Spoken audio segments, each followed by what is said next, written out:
Hi, this is Dr. Wallace J. Nichols, and I'm really excited to share this next episode with you. I interviewed Dr. Paul Piff, who studies awe and wonder and how it connects us to our waters. You're really going to enjoy this conversation. Paul Piff, great to see you. Great to see you. Welcome to the Blue Mind workshop here in Santa Cruz on the Monterey Bay. I like to start these conversations with a pretty simple question, which is, what's your water? What's the water that it lights you up, or the water you first fell in love with or connected with, or that's part of your story? I was born in Seattle, Washington, in this country, and when I was 4 years old, my family, my parents and my brother and I moved to Israel, and there I spent 15 years. And Israel is a small country, but it has all sorts of amazing things to go visit and explore. And one of the places that my family really kind of came upon very early on was this series of large mineral pools that were fed by these underground springs called Sachne, which is an Arab term for oasis. When I was 4, the idea of leaving the heat of my hometown of Haifa, Israel, and jumping into a crystal clear, deep, freshwater pool and exploring was just amazing. And so every time we went there, and we went there dozens and dozens of times over my time in Israel, and it became a place that to me signified our family coming together in this unified collective experience. For me, it signified playing with my brother and connecting in the water, building things underwater, exploring the natural world through the lens of water. And it also, I think early on, especially given what I've become really interested in as a scientist now, became this sort of symbolic representation of things that bring people from diverse backgrounds together. Right. And so there, Israel being an embodiment of conflict for many, many years, here was evidence of disparate groups of people, Arabs, Israelis, coming together, having fun together, meeting around this kind of hearth, if you will, of water, and gathering in a very unified and cooperative way. And so I think early on, you know, as a kid, you're not really thinking about that stuff, but it's teaching you about the role that these kinds of natural resources, like water, can play in collective and social life. So it's really one of the best Blue Mind stories I've ever heard, and all of the elements of what we talk about and what we've been talking about through the 7 ages of water, you know, from beginning to end of life, and everything in between, the creativity and connection, peace of mind, growing empathy, learning about others, play, and so on. So you've taken on a task that has probably elicited a little bit of eyeball rolling along the way. When you say, I study the science of awe, rather like, you know, the science of happiness. And I think a lot of people think of our emotional lives as being the lighter parts of our existence, and they think of science as, you know, chemistry, physics. But this is one of the most fascinating things going on for our time, is the ability to study the science of emotion, to kind of look inside the black box of the human mind and better understand who we are, what really drives us. And your piece of this has focused on awe and wonder, among other things. But let's talk about that. Let's talk about how did you end up studying awe as a scientist? And what does awe even mean? Right. Well, let's start with that. Yeah. I've always been really interested in what are the things that make us as people come together, be kind toward one another, to forego self-interest, to even for a moment put your mind in another person's shoes, or see the world through another person's eyes. Those are really complex psychological things. And you could say that that's one of the reasons that we as a species are so cooperative and so ultra-social, is our immense ability to do that, to come together as groups. And yet we see all of this evidence of violence and antagonism and people behaving in selfish and greedy ways. And so what is it that makes someone behave even in a short moment in a way that's compassionate and kind? And the second thing that I was really interested in for years is what are the kinds of things that make people feel like their lives are meaningful and purposeful? What are the kinds of experiences people have that give their own individual lives a sense of purpose, a sense that they're contributing to something bigger than they are, a sense that they're part of something bigger than they are? What is it that causes someone to feel connected to a larger purpose? So when I started grad school, we can rewind the clock. I won't date myself, but it was more than a decade ago. I went into a lab that studied emotional experience as a way of understanding the fundamental ways in which people experience the world, the idea being emotions are that compass. People experience the world through this emotional lens. And to understand people, you want to understand the emotions they experience. And when my graduate advisor asked me, okay, Paul, like what emotion do you want to study? And I didn't have an answer. I didn't know he was going to ask me that question. So the first word that came to mind, because I had just spent 6 months backpacking around Africa and taking in all sorts of natural wonder there on animal safaris, was that 3-letter word, awe. And when I said it, he immediately laughed. He said, okay, good luck. We've wanted to study awe for 20 years and we've never figured out a way. And you can imagine why. Awe, like any emotion, is hard to stick in a test tube. And I don't mean a literal test tube. Yeah. What is it that manufactures awe for people? Yeah. Awe, like any emotion, is a subjective experience. So I get why it would be hard to study. But the first study that I ran in graduate school was on a different question, and that is, I brought people in from all over the country and asked them to tell me stories. They would face the camera, and I'd ask them a series of questions. And one of the questions that I asked them, the last question that I asked them was, tell me about the most meaningful or most transformative experience of your life. So I've got 18-year-olds, I've got 35-year-olds, I've got 70-year-olds, and I've got 85-year-olds telling me stories. And then afterwards, I got all these stories, and I gave them to researchers and myself, and we went through and transcribed them, word for word, what were people talking about. And then we coded them for the emotional content. What are the emotions that people are talking about in these stories that made them feel like they were so meaningful and so purpose-driven? And the theme that emerged, whether it was seeing your grandchild graduate from college, witnessing the birth of a child, the first visit to a Grand Canyon, the theme that emerged were stories of awe.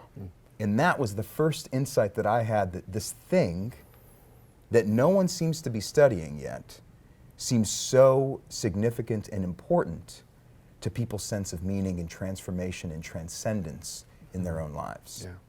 So that little finding just stuck with me. And 5 years later, I started to tinker with awe in a test tube. So you had this insight that you wanted to study awe, but then just by listening to a large group of people from many backgrounds, you had that instinct confirmed that awe is a big part of people's lives. So give us a definition, a working definition of awe, because it is subjective and it is a word that we throw around, and particularly in the form known as awesome, we throw that word around. In the academic sense, there is a working definition of awe that you've got right there ready to go. We've been working on one. So think of awe as this way of encompassing kind of a family of emotions that people use, like amazing, wonderful, or wonder, awe, wonder, amazing. It's not this little thing, it's part of a family. But awe is, when we define it psychologically, something that you experience, something you see, something you think about, that is so vast or complex. So it could be something really large, like the Pacific Ocean, like the Grand Canyon, like the granite cliffs of Yosemite. But it could also be something small, like patterns of light on water. Or it could be something conceptually vast, like an equation in science that inspires awe among scientists because of how many things and how many different phenomena it explains. But awe is the feeling that's triggered when you experience something so vast or complex that it makes you feel like you need to change your understanding of the world to make sense of that thing that you're experiencing. So the way that I describe that is, it's when you have an experience that you say, that blew my mind. What people are saying is, this thing scrambled my mind so much that I feel like I actually have to rearrange my understanding of the world to make sense of that thing that I'm experiencing. So it's those two things, that sense that it's vast and complex, coupled with feeling like you need to change around your understanding of the world to make sense of that thing you're experiencing. Right. Makes sense. And sometimes it can be unfamiliar. There can be a novelty component, but that's not necessary in that definition. But oftentimes we get accustomed to that source of awe. It becomes less awesome. Yeah. Right? Like think about the second part of the definition, the sense that you need to make sense of what it is that you're experiencing. Right. If you've become what we as psychologists would say habituated, if you've become used to the thing, well, it stays large, but now you've made sense of it. And if you've made sense of it, you're not going to get awe from it. Right. And that begs the question, or it underscores the question, well, what about people that continue to find awe in the same thing day in, day out? Yeah. And so we've gotten really interested in people that we call high in a disposition to awe. What is it that makes them able to find awe in the same kinds of experiences that they have on a regular, habitual basis? And there's some special qualities. And it could also be that the experience has some qualities that, while it is a repetitive experience, there are changes to it that allow it to continue to kind of confound us and be surprising. Yeah, and, I love that. And so on both sides. Absolutely. This just occurred to me, and I'd never thought of this before. And in sharing the story, I may fall apart a little bit. But I was adopted, and as an adoptee, I was always in wonder about the ability of my parents to go from child-free on one day, and then the next day to call themselves parents, and to treat me as their own with unconditional love and an incredible amount of empathy for my entire life. And for both of them to do that at the same time in the same place. I always just wondered at that, just as part of the human capacity. And I remember I asked my dad about that, and I related to him I'm a scientist, so I ask these questions and I wonder about things. And he said the word awe. He said, when they handed you to us, and we finally got you home, and the door closed, and I realized this is my son, I was in awe. I haven't really thought about that moment in this way before, but I just thought I'd share that. But your work, looking at awe, you have found that awe shifts us, it changes us. It doesn't just scramble us and leave us scrambled. Right. It reorients us in often some very positive ways, very pro-social ways, as you say. Yep. Or one of the insights is, if you track emotional experience all over the world, so for instance, I have collaborators who I work with who gather big data using emotional experience tools all over the globe. And awe is experienced on my campus in Southern California. It's experienced in Santa Cruz, but it's also experienced in Namibia or in Beijing. People all over the country seem to have this experience in a regular way.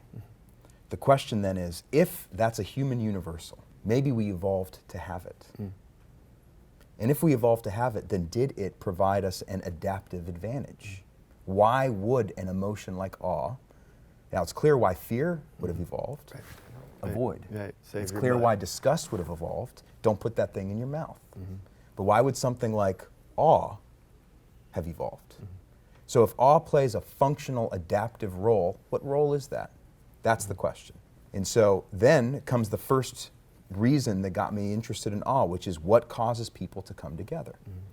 And awe, we're learning, and we've run lots of different studies at this point, is a collective emotion. And what I mean by that is that when people experience awe, that experience of awe and wonder seems to shift their attention away from me toward we. It triggers a sense of connection to the things larger than you. It connects you to others, the natural environment, a bigger sense of purpose. It reminds you of the larger things that you are an important but smaller part of. And by doing that, by shifting attention away, right? So like when you're looking at the Pacific Ocean, it's amazing to take in. But what you're also taking in is the vastness and the complexity of this thing that exists well outside of you, has gone on well before you were here, will go on for a lot longer, and is so huge it's unfathomable. And that gives you a sense of scale, a sense of external scale, but also a sense of self scale. And by doing that, we find people are more kind, they become more empathetic. So you make someone feel awe. We do that in a few different ways. One example is we take them to a grove of towering eucalyptus trees. They spend 60 seconds looking up at those big trees. They're filled with awe, and all of a sudden, because of that, they become more kind. They're more likely to help someone else. They become more empathetic. We do studies in the lab where we might bring someone to feel awe by having them look at simple, really simple, just patterns of light on water. So film shot of the surface of water with light reflecting on it. That's it. And they do that for 60 seconds. 60 seconds. 5 seconds wouldn't be enough. 5 minutes would be too long. But at 60 seconds, you kind of quiet the mind, and people all of a sudden begin to take in this thing that maybe they've known about for a long time, but experience it in a new way. They experience awe.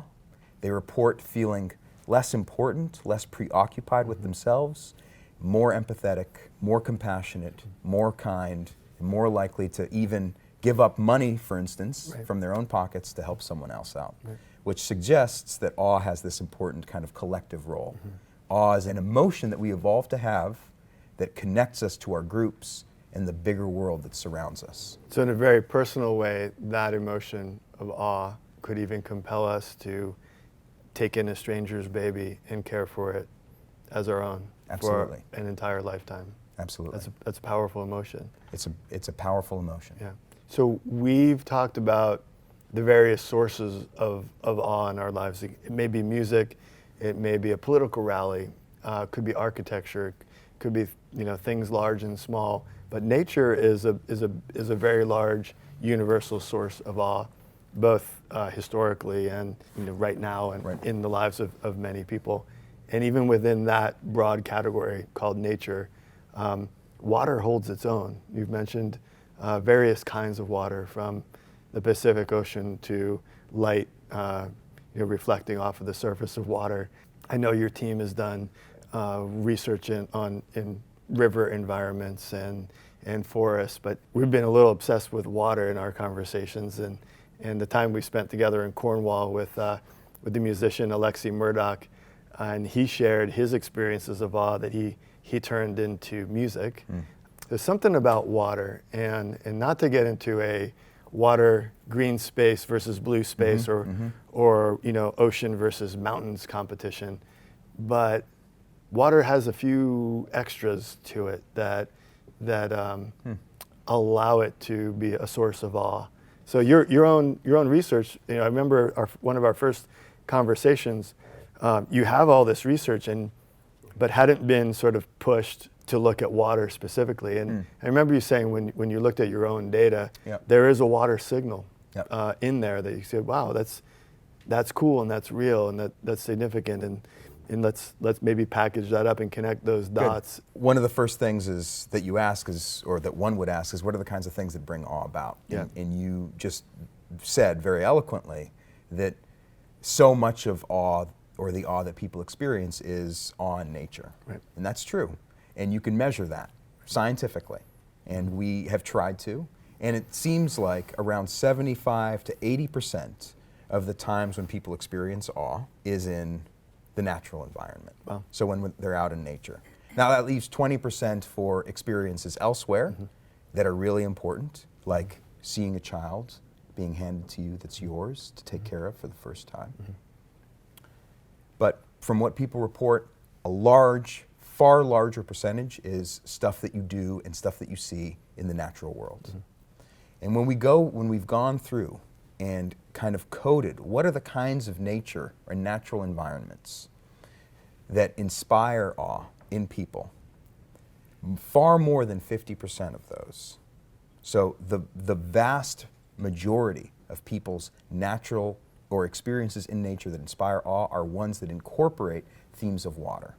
And I think one of the reasons for that is water is interactive.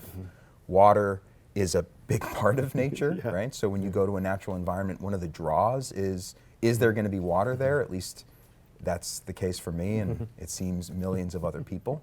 But awe is something people search out, and water is a big part of how people find it. There's meaning in the research that you've done into, sort of like these concentric circles. So you've got awe from nature, and you've got awe from water, this big chunk. Therefore, this awe switches us from a me to a we perspective, and then that begs the question, so what? What are we going to do about it? One of the things I think is, we better take care of the water, because I've been to bodies of water that inspired no awe because they're sad and they're dead and they've been diminished in some way. And I've been to bodies of water that are endless sources of awe. Right. And so if awe is one of the ways we create empathy and we connect, and water is a huge source of that, then that sort of, suggests that we better keep working hard to keep these awe factories running, right? Yeah. One of the things I would say, and I think you absolutely just said it really well, is that what we've been learning about awe is that it plays this really important role, and it has all sorts of benefits for us as individuals, for us in relationships.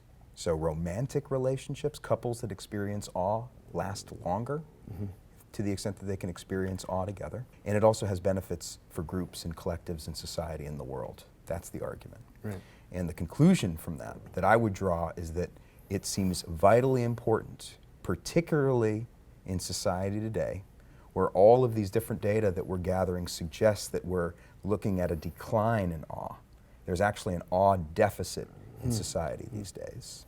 It becomes paramount to seek out those experiences of awe, to attune to them, attend to them, seek them out, attend to them, and cherish and protect those things that bring them about. Right. And if water has played such a vital role in our ability, in our tendency to experience awe, well then, absolutely, it's our duty to do what we can to protect it. That brings up a sort of a concerning question.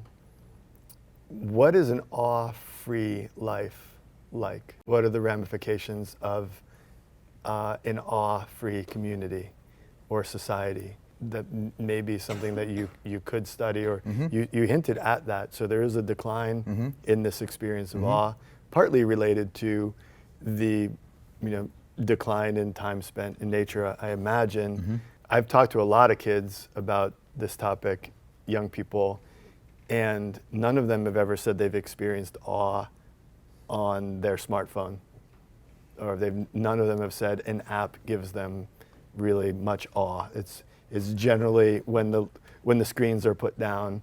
Not to say that there are not films that inspire awe and that that art can be delivered on screens, but generally the app culture is entertaining. But it doesn't quite reach that level of scrambling the way you think about yourself in the world. Absolutely. So an awe-free existence, what are the implications of that if we carry that forward? It sounds terrible. Yeah, absolutely. Yeah. I mean, I think we can kind of visualize what that life and community might look like. You mentioned, for instance, that people might be spending less time outdoors. The latest data is that the majority of adults in the U.S. spend fewer than 5 hours a week outside. And their kids spend 3 times as much interacting with technology, their iPhones and computers, 3 times as much than they do playing outside. So maybe there's reason to think that there's a decline in awe. So an awe deficit means you're spending a lot of time working. You're not spending a lot of time playing. Your health suffers. Why does your health suffer? Because you're not having this rich tapestry of experiences that contribute to your well-being, to your sense of meaning and purpose. You're kind of just working in the trenches. You're, in neighborhoods and communities that are awe-deprived, health suffers, well-being suffers, cooperation suffers, crime rates go up. I mean, you can kind of track this with certain things that we see happen in neighborhoods and in communities. I mean, I think one of the questions is not only what are the implications of an awe-free life, and those implications are kind of devastating, just like a joy-free life, because so much of joy are those things that inspire and get us to feel wonder and get us to feel amazed about the world around us, that make us curious to explore, right? What's an exploration-free life? Right. Why do kids experience so much awe? You could say evolutionarily, right? This term, childlike wonder, you've heard that? Sure. Right, that sense of childlike wonder. What does that mean? Well, I think what it means is that kids experience a lot of awe. And you could say that the adaptive function of that, the reason why that is because it's really important for kids to go out and explore the world. Right, and learn. And awe makes people want to do that. It makes them more curious, makes them more open to novel people, novel experiences, want to learn. And so an awe-free life is almost a learning-free existence where you're not acquiring new information, you're not seeking out new experiences, you're not tackling the daunting challenges that make your life meaningful and purposeful. That sounds really confining, really restrictive. Yeah. So a blue mind life, living a waterful life, seems exquisitely adapted to a planet that's mostly water. That awe that we get from the water that inspires us, that creates joy, that inspires us to explore, to learn, to connect with each other, builds our empathy, provokes collaboration, wonder, creativity, enhances romance. They ought to be accessible to as many people as possible. I think that's probably really the goal. Where does this lead? It leads to a real rigorous conversation about access to awe and how we increase it rather than keep this trajectory, this downward trajectory that we're on. We need awe for all, I guess. Awe for all. Awe I for like all, that. right? Yeah. If we together right now, if we're just dreaming up a brand new research project related to this conversation and water, let's do it. Let's just dream one up right now. Let's do it. What's your idea? Well, I've talked to you about this. Yeah, nicely done. I've actually talked to you a little bit about this. What about people who have never seen the ocean? What might be done if we found a group of people of various ages who have grown up and have not experienced an actual vast ocean? That just sounds super cool to do, just Super on the cool. face of it. But from a research perspective, what would that look like? What might we learn from people who have experienced awe, but perhaps have never experienced that kind of awe? Yeah. Well, that'd be an incredible study for a few reasons. I think really transcendent experiences of awe are hard to capture because they're so rare. How many times do you get to, as a scientist, understand what it's like to experience something this vast and complex and amazing as the ocean for the first time? And one of the things I would be really interested in is, in a group like that, for example, the ability to look at, measure the benefits of that kind of experience and how it carries with them, how it's sustained. So when they see that ocean for the first time, how do their bodies respond? How do their levels of stress change? Does cortisol shift? Does it go down? How long does that last when they get back home? Do they tell other people about it? You know, think about like what in the 18th century, the culture of going out and exploring and people going out, for instance, in search of the Arctic and sending back telegrams around what they were finding, and you have whole communities gathering around the unknown. I like the idea of the ability to look at not only how awe affects the individuals who go see the ocean, but also when they return to this community, how it kind of ripples out and cascades across that whole collective. The stories they tell. What do people extract from that and carry with it and carry from it? And how does that affect them? So it's just an amazing ability, I think, or an amazing opportunity to study this really kind of pivotal experience that someone might have toward water for the first time, and how that experience carries with them in their own life, but also in the lives of the people that they're connected to. Yeah, super cool. I think that study needs to happen. Yeah, I think we should do it. And it reminds me that there are smaller experiences of awe that are happening every day. They're happening right now at the water's edge. And the people who have spent the time by the water, they're going home tonight. They might be a little more empathetic, a little more kind, a little more calm. And the people who didn't have that experience will get some of the benefits, some of that sort of, that stoke will rub off. Absolutely. And those people who get a little bit of the benefit will pass it on, maybe to a lesser degree, to the people that they see next. And so it isn't always about everybody going and watching the sunset every day. It's about, some people doing it and bringing it back, and it sort of ripples through the community as you described. Cascades. Yep. Yeah. And one thing I'd add is that a lot of people, and we didn't really get to touch on this, but I think it's important, or it could be an important point. A lot of people think of awe as something you need to make time for, like it's a recreational thing. Maybe if I've got time, I'll go to the Grand Canyon this summer. So it's something you've got to like make time for, and it's not really all that important. And that's a misconception. So we've just run a bunch of studies that showcase this, but the simple lesson of all these studies is that if you, Jay, were to leave your house, and my task to you was to go on an awe walk for just 2 minutes, the sole purpose of which is to find something that for you inspires awe. That's it. 2 minutes. Just walking around. Walking around my neighborhood? What do you mean? I walk around my neighborhood all the time. What am I going to do that's going to make me experience awe? People find it in all sorts of ways. And they write about it, for instance, in our studies. And one person figured out that if you walk around with a blank sheet of paper under a tree and you see the shadows of light and dark play out across that sheet of paper, filled that person with goosebumps, which is a feature of awe. Another person figured out that if you go and you just look at water's surface and the ripples and look at it for just a little bit of time, it's almost transcendent in its beauty and its complexity. So you can just take a little bit of time out of your day, go out in search of awe, and if you experience it, you're going to have all of these positive benefits as a result. Not just because of a 2-minute experience, but if you sustain it, right? Just like people make a tradition of going to the gym or taking a walk, build a little more time in your day to have that kind of experience. The lesson here is find awe in water or otherwise frequently, and take a friend with you. Take a friend with you. Right. Paul, thank you very much. Thanks, Amazing. Love it. Yeah. I really enjoyed that conversation with Dr. Piff and how he explains that water is the #1 source of awe and wonder in our lives. We all need more Blue Mind in our lives, so please share what we're doing here with everybody you know. And I'm really looking forward to sharing the next episode with you.